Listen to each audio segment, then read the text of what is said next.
Hello എല്ലാവർക്കും നമസ്കാരം. ഇന്ന് ഞാൻ സംസാരിക്കാൻ പോകുന്ന വിഷയം മമ്മൂട്ടി എന്നൊരു ആക്ടറെ കുറിച്ചിട്ടാണ്.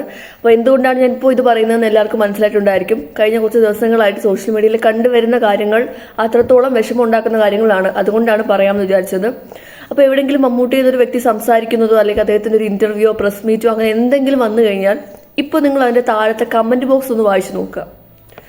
നമ്മൾ മലയാളി എന്ന രീതിയിൽ നമുക്ക് ആ ഒരു കമന്റ് ബോക്സ് കാണുമ്പോൾ അത്രത്തോളം നമുക്ക് വിഷമം തോന്നും. കാരണം ഒരു നടൻ എന്ന രീതിയിൽ നമ്മൾ മമ്മൂട്ടിയെ കുറിച്ച് പറയുകയും വിമർശിക്കുകയും ഒക്കെ ചെയ്യുന്നുണ്ടെങ്കിൽ ഇന്ന് പറയുന്നത് അദ്ദേഹത്തിന്റെ മതത്തെ അല്ലെങ്കിൽ അദ്ദേഹത്തിന്റെ ജാതിയെ വെച്ചുകൊണ്ടാണ്.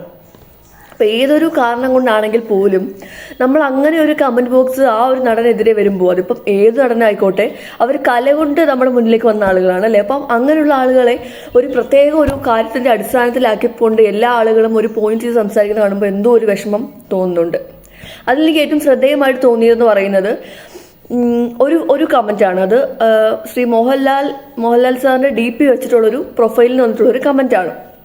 എനിക്ക് തോന്നുന്നു അദ്ദേഹത്തിന്റെ ഫാൻ ആയിരിക്കാം.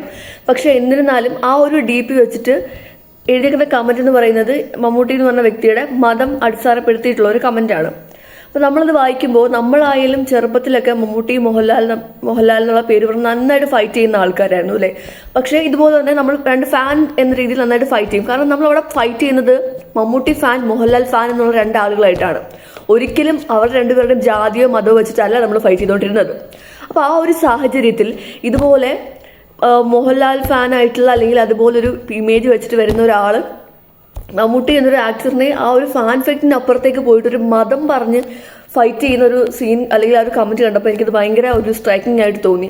കാരണം നമ്മുടെ കാലഘട്ടം എന്ന് പറയുന്നത് നമ്മൾ പഠിക്കുന്നത് ജാതി വ്യവസ്ഥ നിൽക്കുന്ന അല്ലെങ്കിൽ വർഗീയതയൊക്കെ നിൽക്കുന്ന കാലഘട്ടം എന്ന് പറഞ്ഞാൽ പാസ്റ്റ് ആയിട്ടാണ് നമ്മൾ പഠിച്ചുകൊണ്ടിരുന്നത് അല്ലെ. ഹിസ്റ്ററിയിൽ അങ്ങനെ സംഭവിച്ചിട്ടുണ്ടായിരുന്നു. അത് ഒരുപാട് പോരാട്ടങ്ങൾ നടത്തിയാണ് നമ്മൾ ഈ ലെവലിലേക്ക് എത്തിയത് എന്നാണ് നമ്മൾ പഠിച്ചുകൊണ്ടിരുന്നത്. പക്ഷെ ഇന്നത്തെ കമന്റ് ബോക്സുകൾ കാണുമ്പോൾ നമ്മൾ വീണ്ടും പുറകിലേക്കാണ് പോയിക്കൊണ്ടിരിക്കുന്നതെന്ന് തോന്നുന്നു.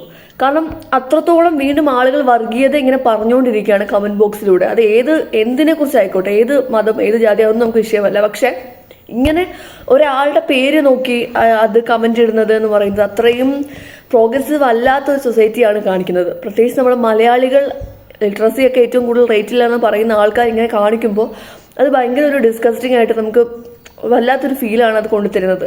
അപ്പോൾ നമ്മൾ അവരെ രണ്ടാളുകളെയും ആരാധിക്കുന്നത്, മമ്മൂട്ടിയായാലും മോഹൻലാലായാലും രണ്ട് ആളുകളെയും നമ്മൾ അവരെ അത്രത്തോളം മലയാളികളുടെ സ്വകാര്യ അഹങ്കാരം എന്ന രീതിയിലാണ് നമ്മളവരെ ആരാധിച്ച് വരുന്നത്. അപ്പോൾ ആ ഒരു സാഹചര്യത്തിൽ ഒരു മതം കൊണ്ടുവന്ന് അവർ ഇപ്പം ഇന്നലെ തന്നെ മമ്മൂക്ക പറഞ്ഞു 42 വർഷമായിട്ട് കൈവിട്ടിട്ടില്ല എന്ന്. അപ്പോൾ ആ ഒരു സാഹചര്യത്തിൻ്റെ അല്ലെങ്കിൽ ആ ഒരു ഇതിൻ്റെ ഇടയ്ക്ക് നമ്മൾ മതം കൊണ്ടുവന്ന് ഭിന്നത ഉണ്ടാക്കാതിരിക്കാനായിട്ട് ശ്രമിക്കുക. നമുക്ക് മുന്നോട്ടാണ് പോകേണ്ടത്, ഒരിക്കലും നമുക്ക് പിന്നോട്ടല്ല പോകണ്ടേ. അപ്പം അത് ഞാൻ ഒരു നടൻ്റെ സൈഡിൽ നിന്നുകൊണ്ട് പറയുന്നതല്ല. പക്ഷെ ആ ഒരു നമ്മൾ ഫാൻ ഫൈറ്റിന് അപ്പുറത്തേക്ക് ഒരു ജാതി വന്നപ്പോൾ ആ ഒരു ഇൻവോൾവ്മെന്റ് കൊണ്ടുവന്ന ഒരു അസ്വസ്ഥതയുണ്ട്. അതിനെക്കുറിച്ചാണ് ഞാൻ പറഞ്ഞത്.